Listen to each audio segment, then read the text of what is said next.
The more you walk by faith, the more you examine the situations that you were involved in or the situations around you, the more you realize that the masses have a lot of dirt they're hiding.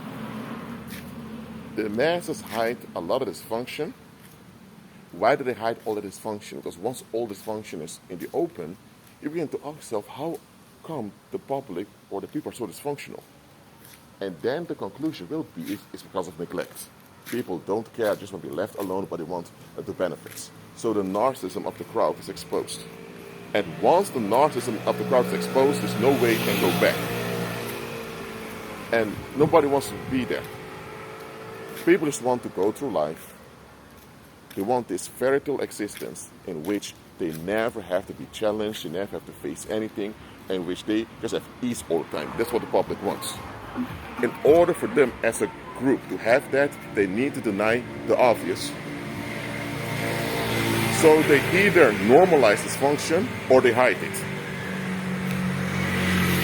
But here's the thing, dysfunction is still there, it still bothers you. So, because they don't want to deal with dysfunction, when dysfunction becomes too burdensome on them, they look for victims to take it out upon. So society especially hides their victims. Either they criminalize their victims by blaming the victim. That's an easy thing to do because often people get along with that.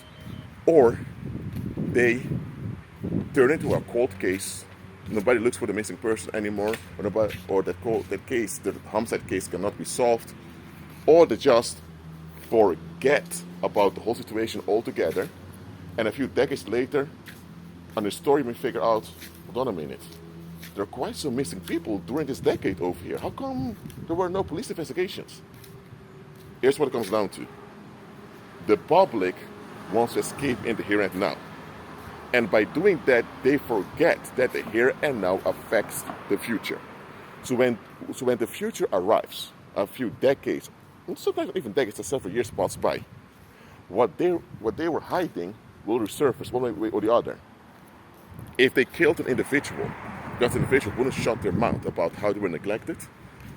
Okay, the individual, they killed him and threw his body in the river.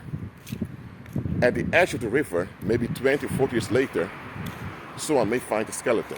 And now there's a cold case investigation. Or it can be that someone is going through old records of a high school and realizes, whoa, who's the student? Why don't I see the student in the next year? So whatever they were hiding, or best said, whoever they were hiding always resurface. And when they resurface, it's going to be quite uncomfortable.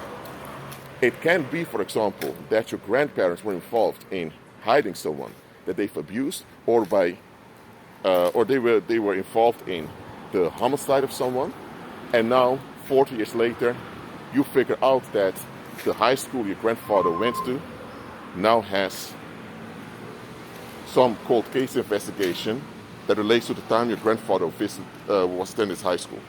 So now you may realize, hold on a minute, maybe my grandfather was involved, maybe he knows something. And now your grandpa is shocked, thinking, oh dear, I thought this was hidden, I thought this was over. No, it's not.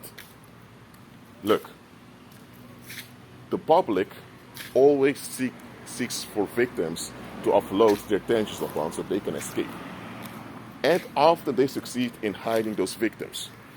Especially if the victims also had their own faults, like they were criminals, or they were a bit narcissistic themselves, then it's easy to blame the victim and just move on. Because people say, the individual brought it on themselves. But not all victims have the facts that you can use against them. What if the victim is a child? Or what if the victim was mentally ill? What if the victim proved with their behavior they were looking for help, but people withheld help from them? Anytime the public hides its victims, they're setting themselves up for later.